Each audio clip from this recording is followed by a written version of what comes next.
तो आज का जो टॉपिक हम स्टार्ट कर रहे हैं वो फोर्थ का बी पार्ट है, ऑल्टरनेटिंग करंट्स। ऑल्टरनेटिंग करंट क्या होता है कि जब करंट की वैल्यू फिक्स ना रह के वेरी करती है, यानी टाइम के साथ वेरी कर रही है, पोलैरिटी उसकी चेंज हो रही है, कभी ऊपर कभी नीचे, कभी ऊपर नीचे। तो ये तुमने पहले भी किया था कि नंबर ऑफ़ साइकिल्स ऊपर नीचे हम काउंट करते हैं, या जिसको तुमने आवृत्ति स्टडी किया था, ठीक है। कितनी बार ऊपर नीचे हो रही है, तो वो हमेशा क्या कर रही है, अपनी चेंज कर रही है, टाइम के साथ वो वेरी कर रही है वैल्यू। तो इसको कहते हैं कि पोलैरिटी चेंज हो रही है, ठीक है। तो अब हम क्या कहते हैं कि जो मैग्नीट्यूड है ऑल्टरनेटिंग करंट का, यानी जो उसकी वैल्यू है ऑल्टरनेटिंग करंट की, वो टाइम के साथ चेंज हो रही है, और उसकी जो डायरेक्शन है वो क्या हो रही है, रिवर्स। ये पहले अप है, फिर नीचे हो गई, फिर ऊपर हो गई, फिर नीचे हो गई, ठीक है। तो ऑल्टरनेटिंग करंट को या ऑल्टरनेटिंग वोल्टेज या ईएमएफ, उनको हम कैसे शो कर सकते हैं, ये एक्सप्रेशन तुम्हें लर्न करना है। क्या कि आई की वैल्यू किसी भी इंस्टेंट पर, यानी करंट किसी भी टाइम के दौरान कितना होगा, आई नॉट साइन ओमेगा टी। ये जो आई नॉट है वो मैक्सिमम वैल्यू है करंट की, चाहे तो साइन की फॉर्म में लिख लो, चाहे कॉस की फॉर्म में लर्न कर लो एक्सप्रेशन की I is equal to I naught cos omega t होता है।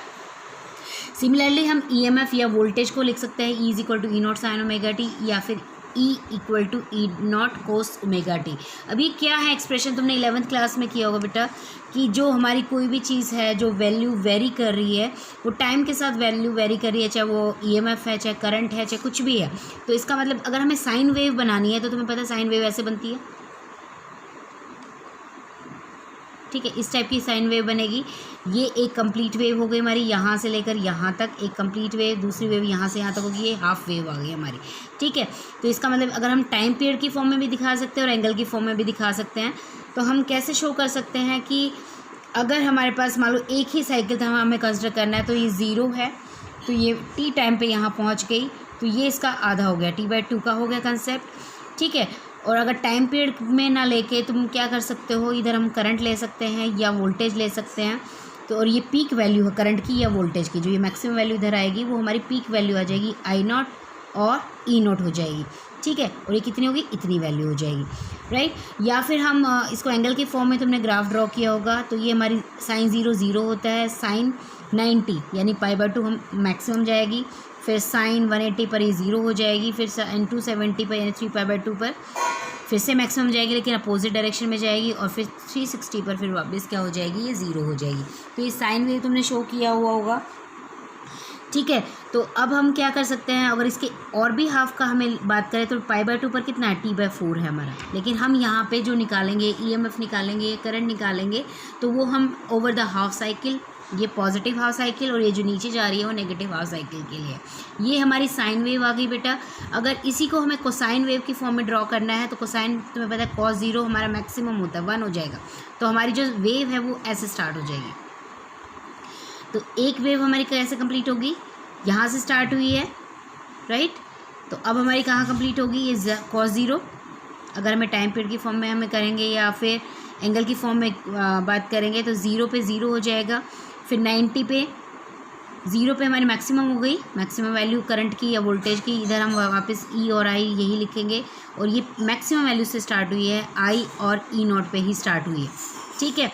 तो 0 पे हो गई मैक्सिमम वैल्यू, 90 पे अगर हम बात करें तो π/2 ये हो गई, फिर उसके बाद 370 पे 270 पे हो जाएगी हमारी 3π/2, और फिर उसके बाद हमारा क्या हो जाएगा, ये किस पे जाएगी, ये π/2 0, ये हमारी क्या हो जाएगी, π/2 के बाद पाई का डिफरेंस, तो पाई आ जाएगी, और ये हमारी 3π/2 आ जाएगी, और फिर यहाँ हमारी एक वेव कंप्लीट हो जाएगी, यानी हमारी कंप्लीट 2π हो जाएगी, ठीक है।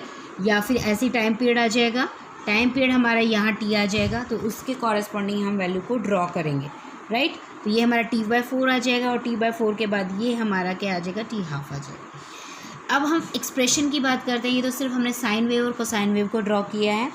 अब अगर हम बात करें किसकी, फर्स्ट आर्टिकल की बात करें, फर्स्ट आर्टिकल जो है हमारा यहाँ स्टार्ट होता है, क्या मीन वैल्यू या फिर एवरेज वैल्यू किसकी, ऑफ ऑल्टरनेटिंग करंट।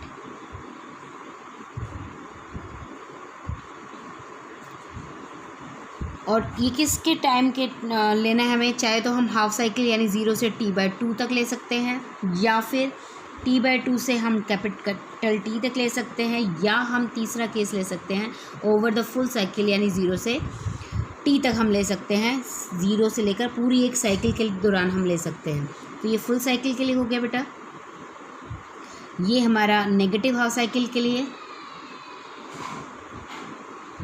और ये हमारा पॉजिटिव हाफ साइकिल के लिए।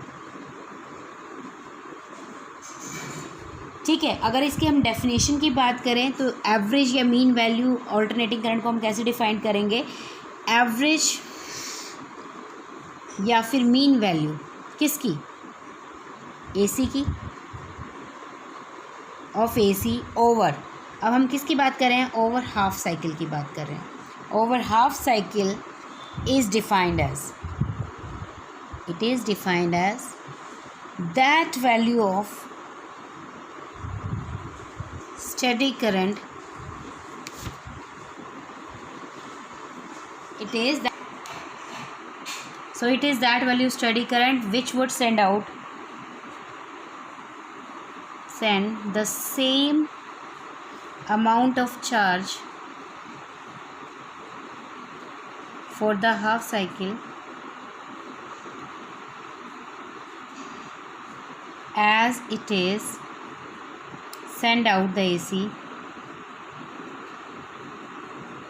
for the next half cycle। इसका मीनिंग क्या है कि जो AC है के लिए मीन जो वैल्यू होगी किसके लिए? हाफ साइकिल के लिए। उसको हम कैसे डिफाइन करेंगे कि कितना करंट, स्टेडी करंट सेंड हो रहा है, यानी it is that value steady current which would send the same amount of charge, यानी चार्ज आगे पास करना है, और कितना पास करेगा? जितना पहले हाफ साइकिल के लिए पास किया था उसने, यानी इतने के लिए सेंड जितना चार्ज किया था, तो अगले जो नेक्स्ट हाफ साइकिल है उसके लिए भी वो उतना ही चार्ज को सेंड आउट करेगा। अब इसको एक्सप्रेशन को, मैथमेटिकल एक्सप्रेशन को हम कैसे स्टार्ट करेंगे? ये डेफिनेशन है जो तुम्हें लर्न करनी है बेटा। तो हमें स्टार्ट करना है क्या? अपना जो एक्सप्रेशन था यहाँ से, क्या था? I is equal to I0 sine omega T. हम यही इक्वेशन लेके चलेंगे कि I is equal to I0 sine of omega T. इसको नंबर 1 डाल देंगे हम। अब करंट का एक्सप्रेशन हमारे पास क्या होता है? Current is equal to rate of change of charge dQ/dt। वैसे करंट का फॉर्मूला तुमने चार्ज अपॉन टाइम स्टडी किया था, तो थोड़ा सा चार्ज अगर हम सेंड आउट करते हैं तो डेरिवेटिव का साइन आ जाता है, स्मॉल अमाउंट के लिए D का साइन हम शो कर देते हैं, तो I is equal to dQ/dt हो जाता है।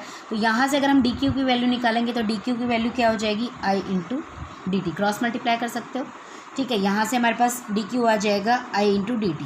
अब ये वैल्यू हम यहाँ डाल देंगे तो हमारे पास क्या एक्सप्रेशन आ जाएगा? एक्सप्रेशन हमारे पास आ जाएगा क्या? dQ, या ये कहो कि इसकी वैल्यू हमने डाल दी इसके अंदर। ठीक है, तो dQ क्या आ जाएगा हमारे पास? dQ is equal to I की वैल्यू डाली हमने I0 sine of omega T, और साथ में क्या आ जाएगा? ये dt आ जाएगा इंटू dt। ठीक है, अब हमें क्या करना है? ये स्मॉल अमाउंट ऑफ चार्ज हमने सेंड किया करना है हाफ साइकिल के लिए। तो हाफ साइकिल के लिए क्या करेंगे? इंटीग्रेट कर देंगे with in the proper limit 0 से t हाफ। तो टोटल चार्ज अगर हमें निकालना है तो Q क्या हो जाएगा? Total charge integration of dQ हो जाएगा, और इंटीग्रेशन ऑफ dQ हमारे पास क्या हो जाएगा? हाफ साइकिल के लिए बात कर रहे हैं तो 0 से t हाफ, और dQ की वैल्यू इसमें डाल देंगे, तो dQ क्या हो जाएगा? I0 sine of omega T into dt। ठीक है, अब हमें क्या करना है? ये I0 हमारा कांस्टेंट है, तो इसको हम इंटीग्रेशन से बाहर ले लेंगे, तो I0 इंटीग्रेशन 0 से t हाफ, और हमारे पास हो जाएगा sign omega T into dt। अब तुम्हें पता है कि साइन का इंटीग्रेशन क्या होता है? इसको याद करने के लिए हम क्या करते हैं? ये किसका डेरिवेटिव था? तो साइन किसका डेरिवेटिव था? कॉस का। ठीक है, तो अब हम इसको लिखेंगे, क्या हो जाएगा? I0 is equal to cos का था तो C नेगेटिव हम सोचते हैं, तो हमारा ये हो जाएगा माइनस कॉस ओमेगा टी, और डेरिवेटिव में तो मल्टीप्लाई करते हैं, लेकिन जब इंटीग्रेशन करते हैं तो वही टर्म क्या आ जाती है? नीचे डिवाइड में आ जाती है। तो ओमेगा टी का दोबारा लेंगे तो खाली ओमेगा आ जाएगा, और यहाँ पे क्या हो जाएगा? डिवाइड हो जाएगा। लिमिट हमारी 0 से t हाफ। अब इस माइनस को ओमेगा को हम बाहर निकाल सकते हैं, तो I0 divided by omega, minus sine हमने बाहर ले लिया, तो कॉस ऑफ ओमेगा टी 0 से t हाफ हो जाएगा। अब लिमिट कैसे सॉल्व करते हैं? पहले अपर लिमिट किसकी जगह? t की रिस्पेक्ट में हमने किया था, तो पहले हम t की जगह t/2 डालेंगे, बीच में माइनस साइन लगाएंगे, और फिर t की जगह क्या डाल देंगे? 0 डाल देंगे। तो हमारे पास हो जाएगा minus I0 divided by omega cos of omega T. T की जगह हमें क्या डालना? Capital T/2 minus cos T की जगह 0 डालेंगे तो कॉस 0 बन जाएगा, 0 हो जाएगा। अब तुम्हें पता है एंगुलर फ्रीक्वेंसी ओमेगा क्या होती है, 2π/T होती है। तो ये वैल्यू यहाँ डाल देंगे तो हमारे पास हो जाएगा -I0 divided by omega cos of 2π/T into T half, ये है ही कॉस 0 यूँ का यूँ, टी हाफ टी से टी कट गया, 2 से 2 कट गया तो कॉस पाई। तुम्हें पता है कॉस पाई क्या होता है, -1 होता है। मैथमेटिकल वैल्यू तुम्हें याद होगी, कॉस पाई की वैल्यू क्या होती है, cos pi is equal to -1 होता है बेटा, एस। तो हम कहेंगे -1 और कॉस 0 क्या होता है, कॉस 0 1 होता है, +1 होता है। तो -1 ये क्योंकि माइनस साइन ये ऑलरेडी था तो -1 -1 तो ये -2 हो गया, ये -2 और बाहर माइनस तो प्लस का आ जाएगा, तो 2I0 डिवाइडेड बाई ओमेगा हो जाएगा। और ओमेगा की वैल्यू अगर हम डालें तो 2π/T 2π/T होता है, वो T ऊपर चला जाएगा, इस 2 से ये 2 कट जाएगा। तो हमारे पास क्यू का एक्सप्रेशन आ गया I0 इंटू टी। ठीक है, इसको हम नंबर 3 डाल देंगे। ठीक है, तो और साथ में पाई भी था हमारे पास, तो I0 upon pi into T ये वैल्यू आ गई। अब हम बात कर रहे थे over the half cycle, over the half cycle अगर हम बात करें तो हाफ साइकिल के लिए हमारे पास क्या हो जाएगा, क्यू तो ओवर द हाफ साइकिल की अगर हम बात करें तो चार्ज का फॉर्मूला, क्यू का फॉर्मूला भी हम कहते हैं क्या है, करंट मल्टीप्लाई बाय टाइम। और टाइम हमने कितना लिया है यहाँ पे, टाइम हमने हाफ साइकिल लिया तो T/2। और क्योंकि हम एवरेज करंट की बात कर रहे हैं तो यहाँ आई सिंपल ना लिख के हम आई एवरेज की बात करेंगे। ये 4th राउंड दे लो। अब ये भी चार्ज हो गया, ये भी चार्ज हो गया, दोनों को हम क्या कर देंगे, इक्वेट कर देंगे। तो हमारे पास आ गया I average multiply by T/2 is equal to I0 divided by into T हो जाएगा, टी से टी कैंसिल हो गया, इस 2 को उधर शिफ्ट कर दो तो I average is equal to 2I0 divided by pi हो जाएगा। और पाई की वैल्यू अगर 22/7 या 3.14 पुट करके अगर हम सोल्व करते हैं तो इसका एक्सप्रेशन आ जाएगा 0.637 of this maximum value I0, यानी 2/पाई को सॉल्व कर लेते हैं तो हमारे पास ये वैल्यू आएगी। लर्न कर लेना, सॉल्व करने की ज़रूरत नहीं है। ठीक है, तो आई एवरेज या इसको परसेंटेज की फॉर्म में करें तो it is 63.7% of the maximum value of current.